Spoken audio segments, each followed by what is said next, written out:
TV7 Israel News is made possible thanks to your generous donations. Shalom, good evening. This is TV7 Israel News broadcast to you from Jerusalem. And in today's top stories, Israeli Prime Minister Benjamin Netanyahu hosts his Greek counterpart Kyriakos Mitsotakis in Jerusalem as the strategic partnership between Jerusalem and Athens grows stronger. The Biden administration defends its decision to remove the Iranian-backed Houthi militia from its list of terror organizations. Iran warns it will not return into compliance under the 2015 nuclear deal unless the United States lifts its sanctions, a demand rejected by Washington. Israeli Prime Minister Benjamin Netanyahu welcomed his Greek counterpart Kyriakos Mitsotakis in Jerusalem, during which the two leaders oversaw via teleconference a signing ceremony at the Foreign Ministry in Jerusalem of a number of bilateral agreements, including mutual recognition of vaccination certificates for inoculated individuals who will be allowed to freely travel between both countries without requirements for quarantine or coronavirus tests. In a joint press conference from the Prime Minister's office, Netanyahu and Mitsotakis further highlighted the strong partnership between Athens and Jerusalem, a relationship that continues to grow stronger.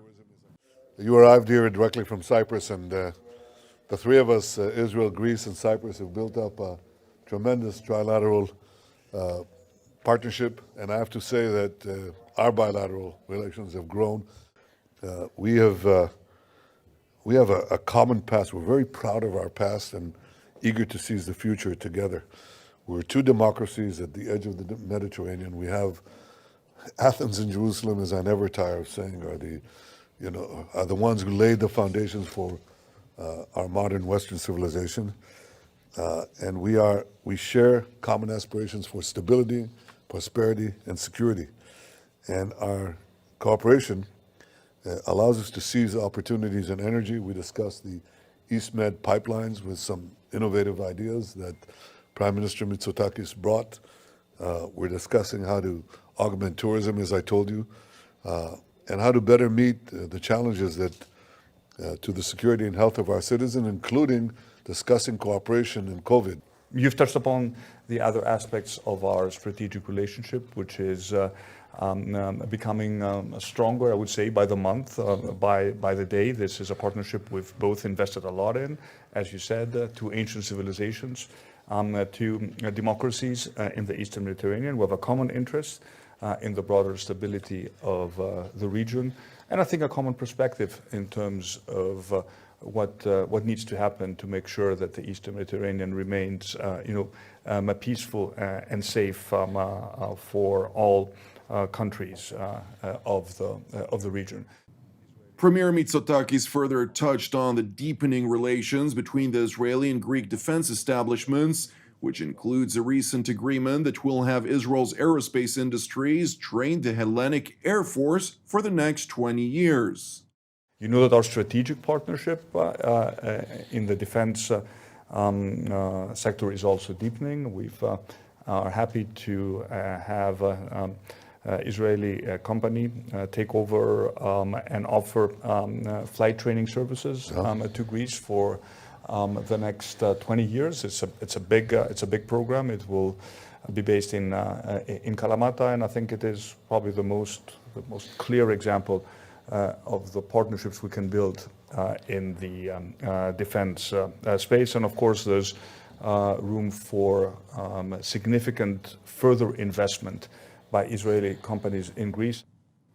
In other news, U.S. Secretary of State Antony Blinken reiterated the Biden administration's unwavering position with regard to Jerusalem as the capital of the State of Israel. In an exclusive interview to CNN's Situation Room with Wolf Blitzer, the top American diplomat stopped short, however, from acknowledging whether the Biden administration would also ratify the Trump administration's decision to recognize Israeli sovereignty over the Golan Heights.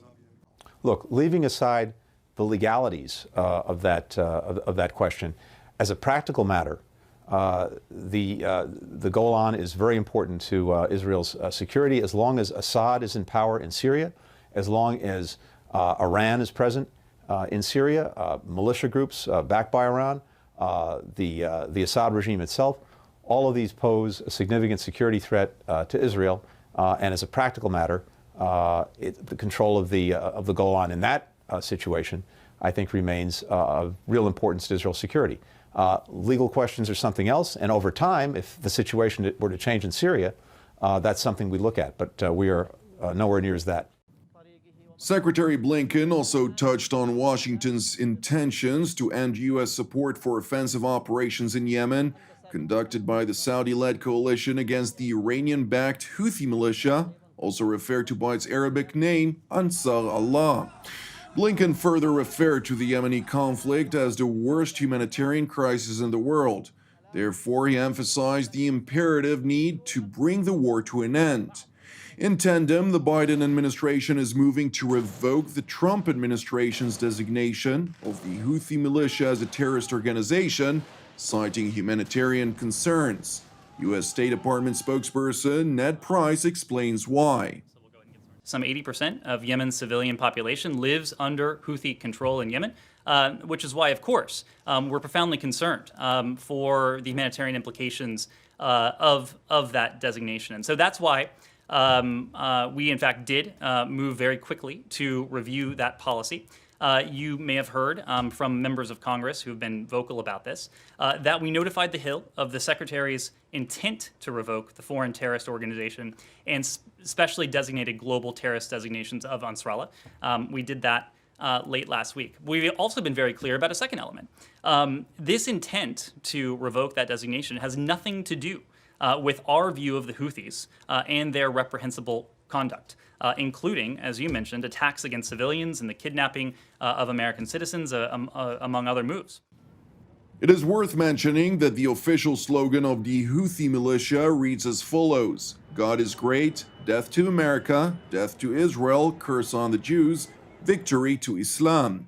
This slogan appears at the entrance to and throughout the Sana'a city, among other locations in Yemen under Houthi control. الموت لأمريكا، الموت لإسرائيل، اللعنة على اليهود، النصر للإسلام. In light of the deep-rooted hatred towards the United States, Washington's decision to remove the Iranian-backed Houthis from the list of terror organizations has been received with skepticism. كلام الأمريكان إننا لا نثق بكلامهم نهائياً على الإطلاق لأنهم كانوا مشتركين في جزء من الحرب ولن نستطيع أن نثق بكلامهم. وإذا أردنا أن نستطيع أن نثق بكلامهم فعليهم أن يوقفوا الحرب مباشرة وحالياً لأنهم كانوا مشتركين في الحرب مع السعودية فكيف سنصدق كلامهم الآن؟ It is interesting to know that less than 48 hours after Washington's announced decision to remove the Houthis from its list of terrorist organizations, the Yemenite organization launched a number of suicide drones towards Saudi Arabia. Thankfully, all of the incoming aerial vehicles were successfully intercepted mid-air. Turning to the patrons of the Houthi terror group in Tehran, where the Islamic Republic's supreme leader, Ayatollah Ali Khamenei, highlighted over the weekend that unless the United States lifts its crippling sanctions imposed on Iran under the Trump administration, the latter would refuse to return into compliance with the 2015 nuclear agreement.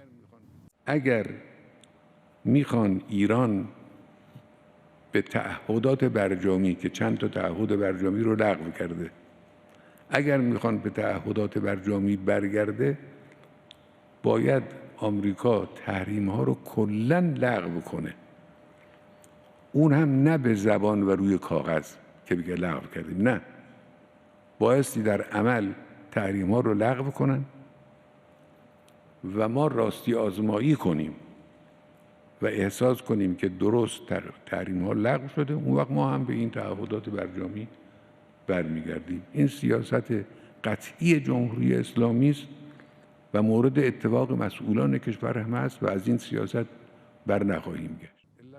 In spite of Iran's repeated demands, the United States has clarified its position. In an exclusive interview with CBS Evening News anchor and managing editor Norah O'Donnell, President Joe Biden made his position abundantly clear. Will the U.S. lift sanctions first in order to get Iran back to the negotiating table? No. They have to stop enriching uranium first. The U.S. President's press secretary, Jen Psaki, later clarified at the White House press briefing that it remains up to Iran to return into compliance with the deal. I think his position, the position of our national security team, and the position that he's been in discussion with our partners about, or I should say conveying to our partners, is that it's really up to Iran to come back into full compliance and with its obligations under the JCPOA, and at that point, we could move the discussion forward. Thank you for watching us. As part of TV7 Israel's prayer initiative, I would like to encourage you today to join myself and the team here in Jerusalem to lift up Greece in prayer once again for its salvation and peace, alongside prayers for our persecuted brothers and sisters around the world, in addition to our ongoing prayers, of course, for the peace of Jerusalem, the salvation of Israel, and for all those who are impacted by the corona contagion and its numerous ramifications worldwide. I'm Jonathan Hessen, wishing you an Erev Tov U'Mevorach, and we will see you again tomorrow at the same time.